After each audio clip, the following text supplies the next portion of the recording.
I mean, Hillsdale College purposefully does not take any federal dollars, does not take any government dollars. Why? Well, because it wants to remain independent. It never wanted to be in a position for the Obama administration or the Biden administration to be able to hold federal funding over its head and tell it what to do. That's a good thing. It's a thing that we should encourage, but they can't maintain that level of independence, and schools like it can't maintain that level of independence if they can't count on the endowments that they've built through private fundraising, to grow and to grow in a way that, again, allows them to continue to operate and offer value to conservatives across the country. So I'm glad that Larry wrote that piece, and I'm hopeful that Republicans in Congress will read it and understand that what they're doing is harmful.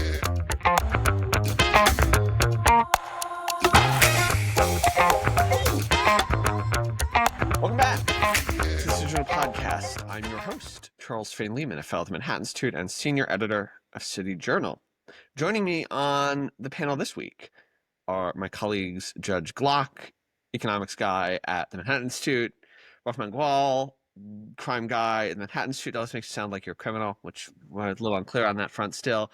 And John Seiler, Director of Higher Education, Senior Fellow at the Manhattan Institute, and author of an excellent series at City Journal investigating the fellow to faculty pipeline, which shows how radical activists get into academia. John, thanks for joining us on the panel this week. Yeah, excited to be here. I wanna jump right into the news and zoom in a little bit on a story that actually CJ covered earlier this week. The House tax bill rolled out, and in addition to a number of other major changes, it seems likely that Congress is going to attempt to pay for its massive reduction in taxes by increasing the taxation on certain major endowments, with the endowment tax expected to rise from 1.4% to 21% for certain universities. On the one hand, it's part of the administration's war on elite universities, as we've talked about on the show a great deal before. But on the other hand, I think there's been some skepticism and some pushback, most notably in the pages of City Journal earlier this week. We got a piece from Larry Arnn, who's the president of Hillsdale College, challenging the wisdom of the move. So, I want to kick it first to our higher education guy, John. What do you make of the hiking the endowment tax? Is this another step in the war? Is it a smart step? Is it a foolish one? There are blunt force instruments and there are precision instruments that the federal government can use to try to address issues in higher education. And increasing the endowment tax would absolutely fall into that category of blunt force instrument. There's no way to target an endowment tax toward tie it to particular practices that universities are engaging in. What it really means, in effect, is just that every university that qualifies for the tax is less wealthy. Now, you can argue that maybe that's a good thing just on the merits. Some people say that, well, the cushy endowment arrangement that universities have, well, that's sort of a government subsidy on universities in general, and we have mistrust in universities. Ergo, why not? I'm not particularly convinced by that. That's sort of a different argument than I think we're mostly engaging in right now. I see the big issue in higher education and the big mandate that reformers have as specifically addressing sort of ideological issues, the root cause of mistrust. And I think that if we can actually address those issues, address the underlying issues, then I think most Americans would actually be fine having robustly funded universities. And endowments are actually a helpful way to let universities be robustly funded without having them necessarily depend on the federal government. So in general, I'm not persuaded that this is the right step. Yeah, I agree. I mean, look, what you don't want to do is you don't want to take away a tool for universities that would allow them to become less dependent on federal funding, right? And I think that's the big thing that a lot of Americans object to is this idea that we are using taxpayer dollars to fund universities that have nothing to do with the vast majority of taxpayers. They don't care about the vast majority of taxpayers. They would never let the vast majority of taxpayers into their schools.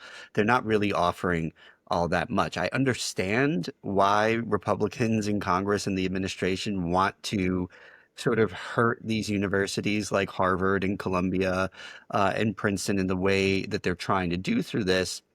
But the problem is, as Larry Arm pointed out, is it's a pretty broad-based bill. It's going to harm also the universities that have done the right thing. I mean, Hillsdale College purposefully does not take any federal dollars, does not take any government dollars. Why? Well, because it wants to remain independent. It never wanted to be in a position for the Obama administration or the Biden administration to be able to hold federal funding over its head and tell it what to do. That's a good thing. It's a thing that we should encourage, but they can't maintain that level of independence, and schools like it can't maintain that level of independence if they can't count on the endowments that they've built through private fundraising, to grow and to grow in a way that again allows them to continue to operate and offer value to conservatives across the country. So I'm glad that Larry wrote that piece, and I'm hopeful that Republicans in Congress will read it and understand that what they're doing is harmful. Yeah, I wonder. I think there's probably not a fiscal responsibility argument here, right? Like the amount of money that's raised by the endowment tax is pretty small, but it is the case that they're packing so much that's favorable to recently included GOP constituents into this bill. I'm thinking of like no tax on tips as the big priority. As a big example of this priority that, just picking somebody as an object of increased taxation to offset that maybe is a good impulse. Judge, I'm curious, is there a fiscal soundness argument here? What do you make of this? Not really, right? This is peanuts compared to the trillions they're gonna effectively lose through the new tax bill.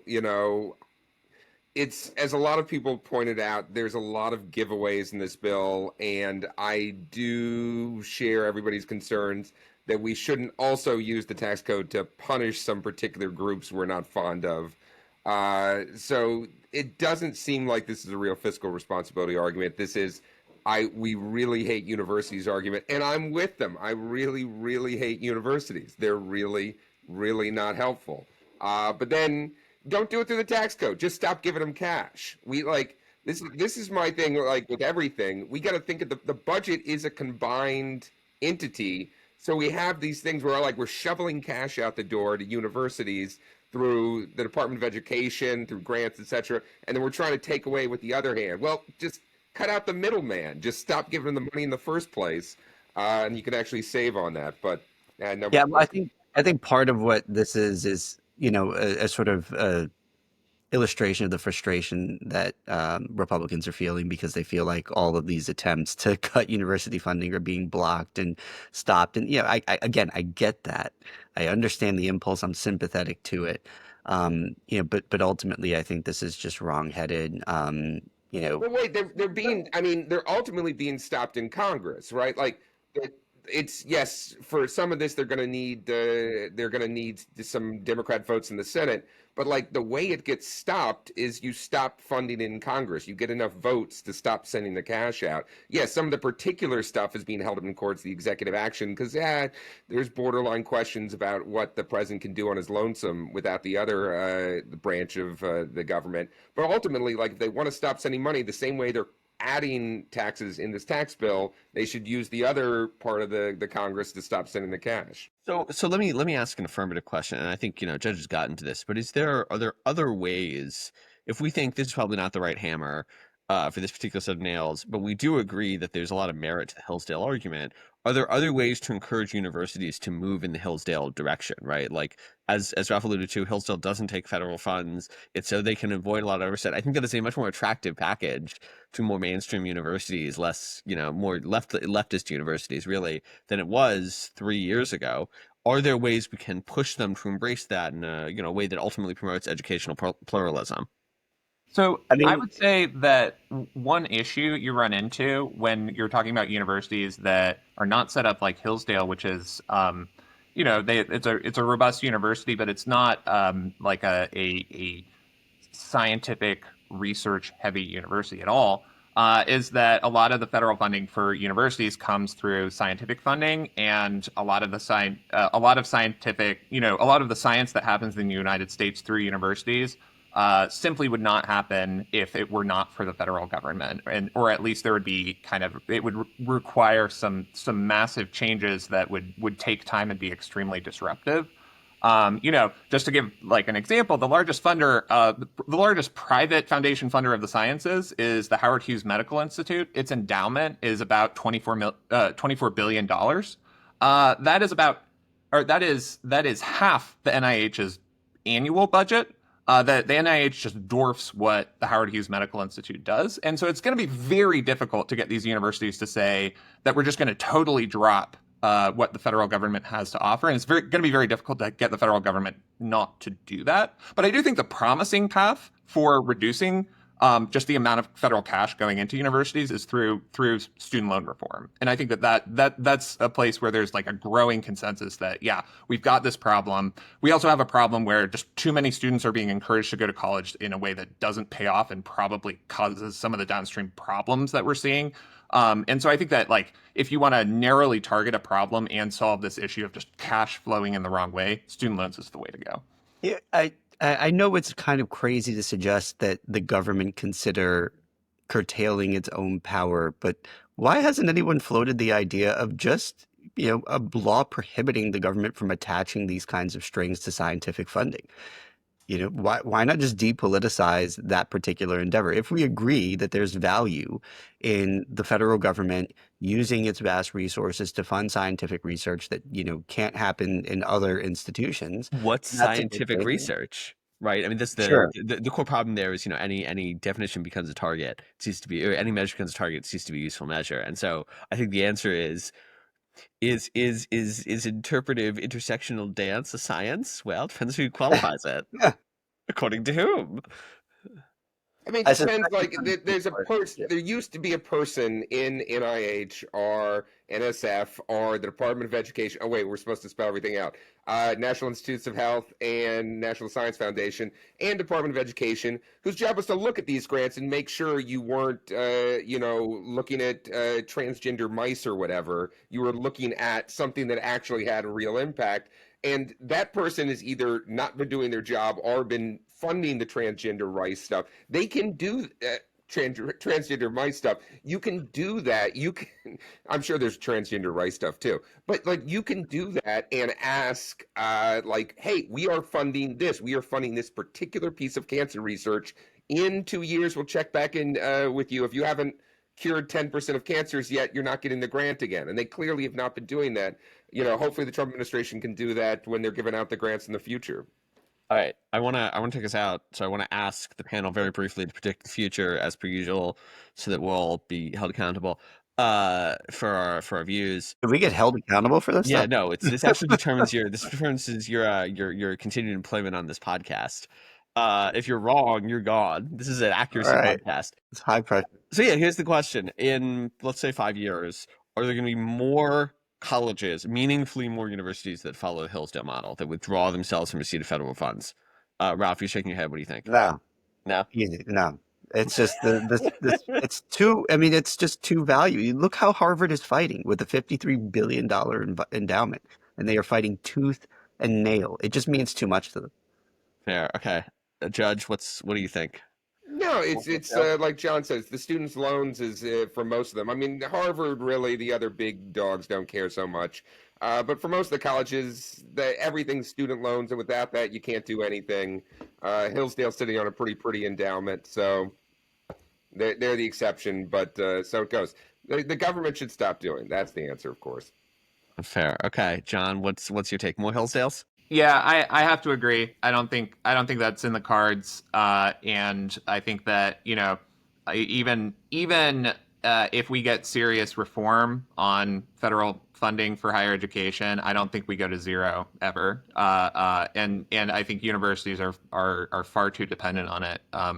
we will sooner see a lot of closures, which I think is in the cards, but probably more for low performing non elite universities. But probably I would be comfortable wagering that we're going to see probably zero follow the Hillsdale model, unless they're forced to, unless the Department of Education just says Right. no more Yeah.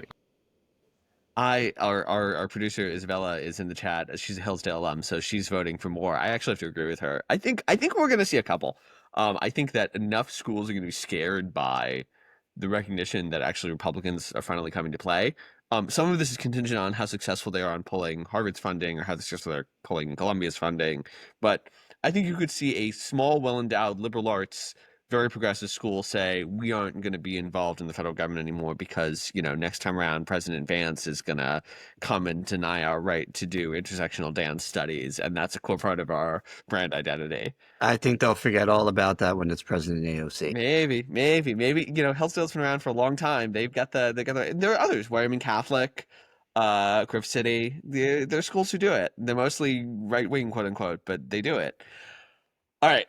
I want to talk about the other news of the day. Earlier this week, California Governor Gavin Newsom released a model ordinance banning homeless encampments in the state that is designed to tell cities how to ban encampment state and call on California municipalities to adopt it. It comes as the governor steps up his efforts to deal with California's titanic unsheltered homelessness problem, which is, a judge. Actually, I'll ask you to come in on this and talk about the scale of the problem a little bit.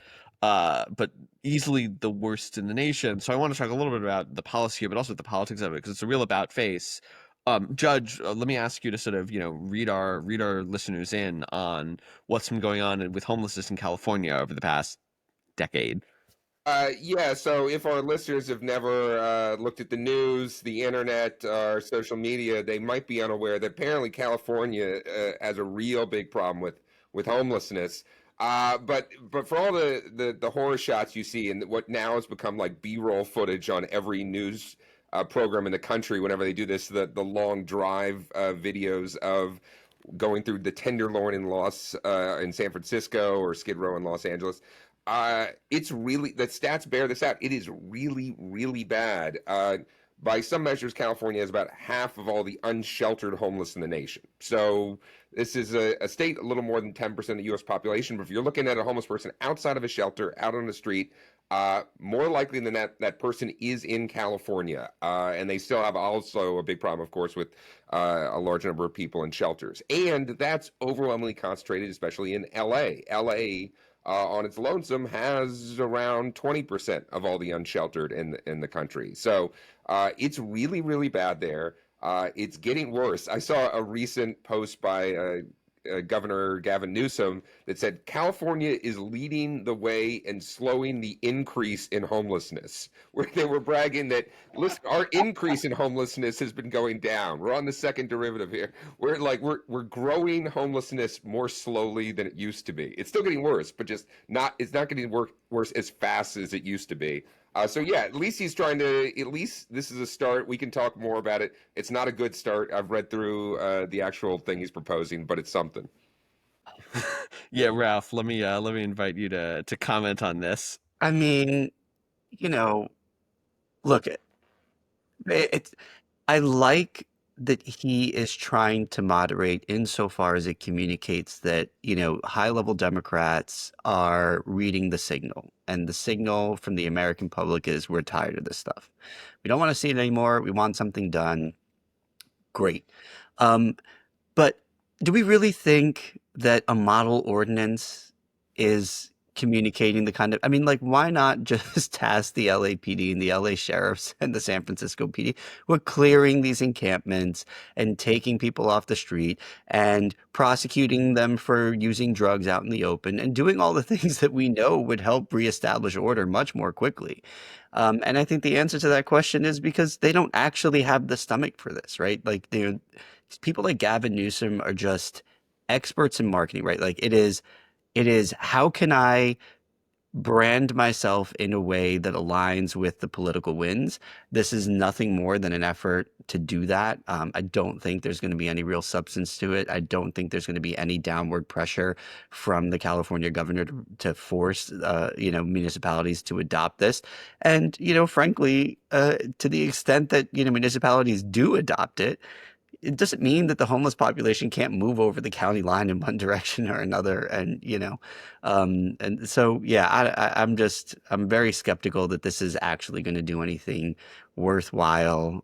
But, I do think that conservatives should take the win insofar as like they're getting prominent Democrats to admit that this has been a problem. Yeah, I mean, just to add on this too, if you look at the model bill, it notes that it shall be unlawful to camp in X, Y, and Z places and set up a tent. And then it also says it shall be unlawful to camp after we put a sign up saying you can't camp. And then you think, wait a second, it was already supposed to be unlawful before you put the sign up. But then the most surprising thing to me about Newsom's model is it just says it'll be unlawful.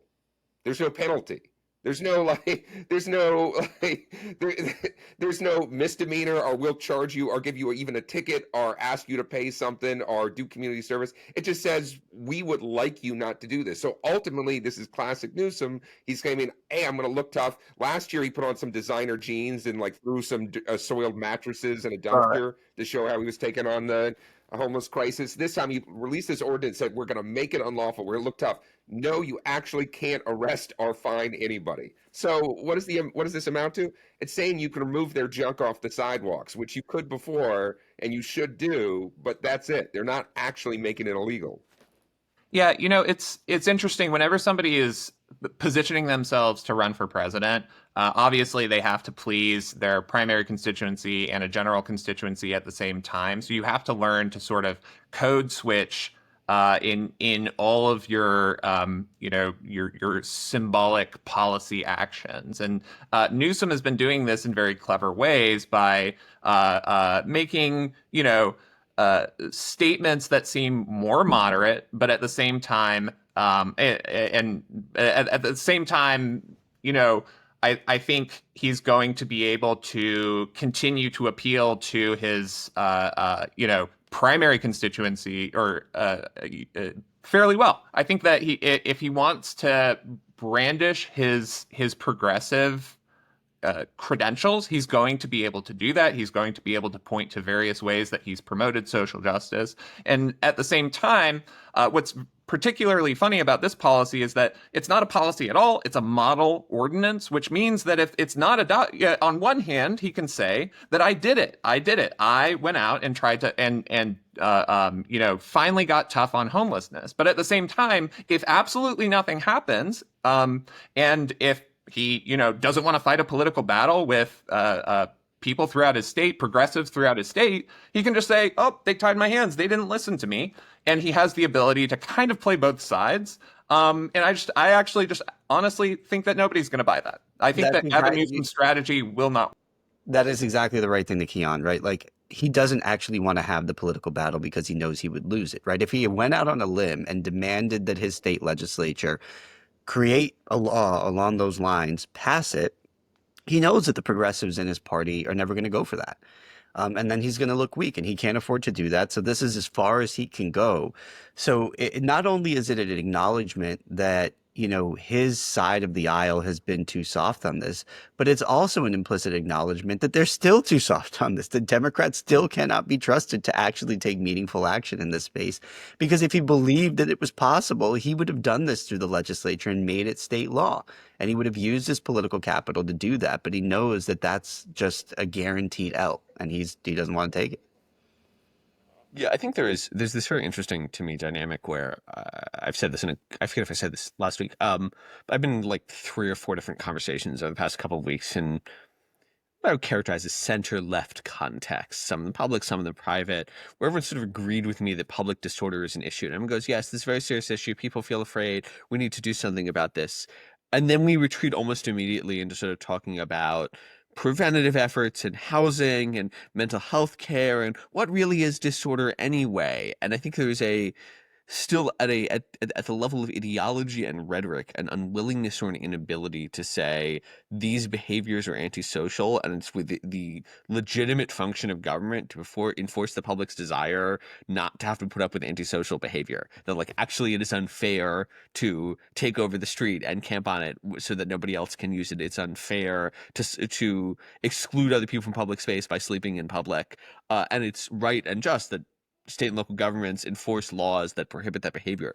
And so, I think we're going to continue to struggle with these issues to the extent that policymakers do anything at all, because these cities are still run by people who are unable to say to themselves, there is a normative justification for these policies that everyone wants me to implement.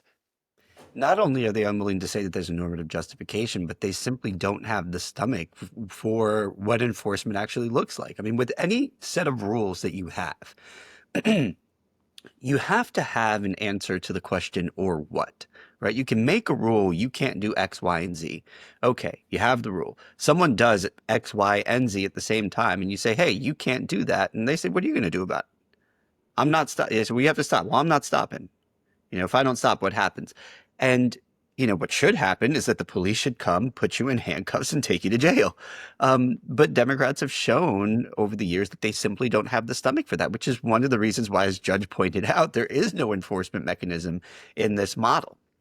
It's And funny. that's really at the core of this. They don't have the stomach for doing the ugly thing. They don't want to create the conditions for an interaction in which some homeless person decides to resist a police command to clear, and then they put hands on him, and then it gets ugly, and maybe there's a deadly use of force or something they don't want to create the conditions in which the enforcement arm of the state has to come and actually do its job, because they don't have the stomach for that. And I think a lot of them are also just ideologically opposed to that, right? There are a lot of people in the California state legislature and in the city councils of the various cities throughout that state that believe in prison abolition, believe in defunding the police, believe in using all law enforcement dollars and taking them away from the cops and putting them toward various social welfare programs, because that's what they think is at the root of criminal offending. Is it, so ultimately, like I said, I think what this is Gavin Newsom just realizing that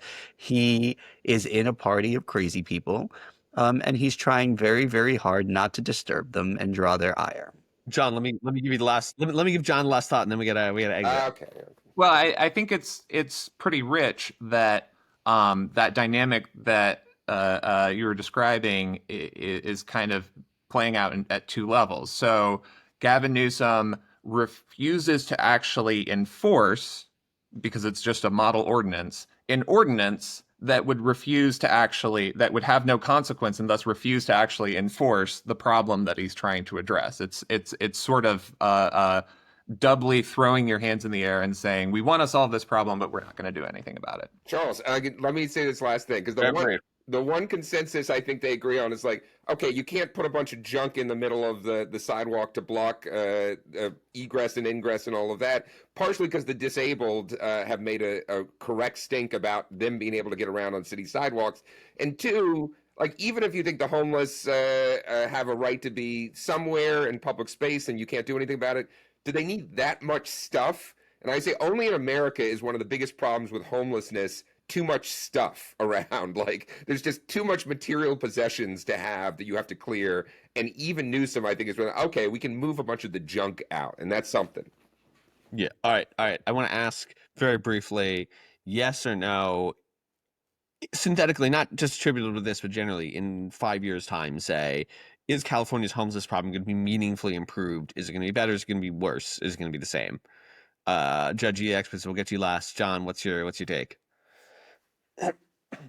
The only improvement that I would bet on is that there will be more of a consensus that this is a problem. I think that that people being fed up, that's going to increase. And so, will that be enough to fix it in 5 years? No, but I think directionally, that's probably where things will eventually go. All right, Ralph.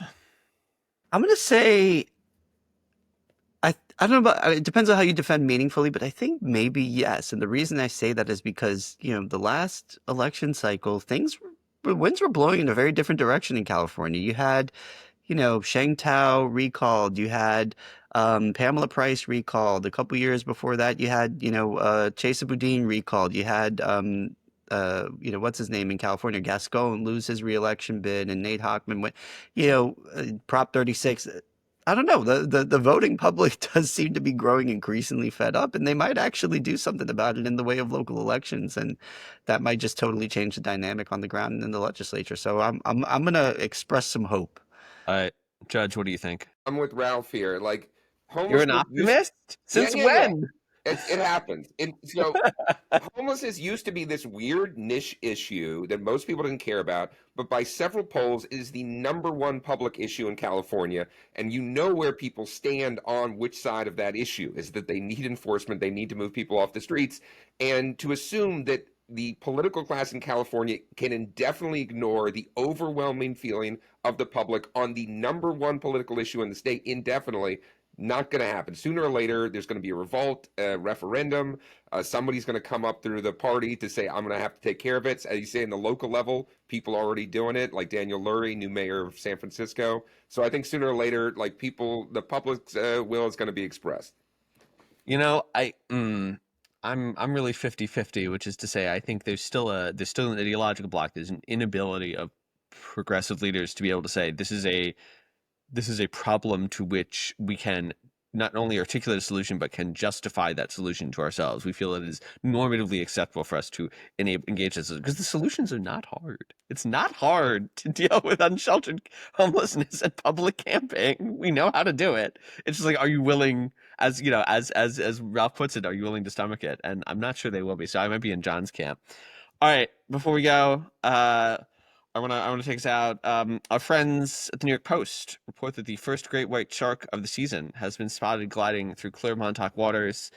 Everybody keep your eyes out for the great whites. But in the meantime, I want to ask all of our panelists, what are your plans for summer vacation? Judge, where are you headed this summer? I guess with the shark announcement to like my kiddie pool, and I'll dip my feet in there or something. I don't like sharks. That's all I'll say. Okay, judges down on sharks. John, where are you on sharks?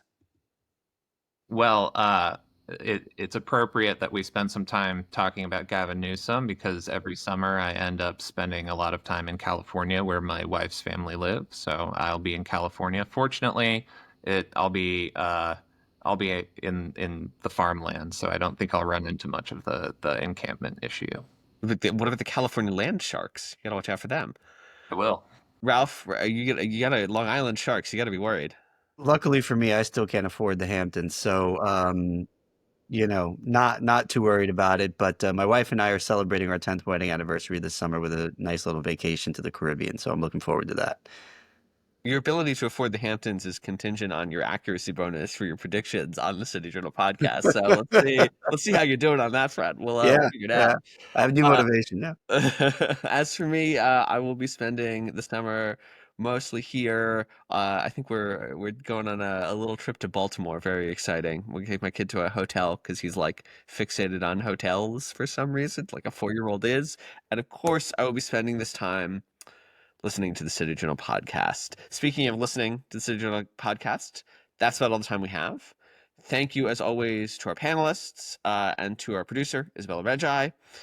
Listeners, if you enjoyed the podcast, or even if you didn't, please don't forget to like, subscribe, ring the bell for updates on YouTube or wherever you get your podcast content. Feel free, if you're listening on YouTube, to leave comments and questions down below. At some point, we might even answer some of them. We'll see if we get enough questions. Until next time, you've been listening to the City Journal podcast. We hope you'll join us again.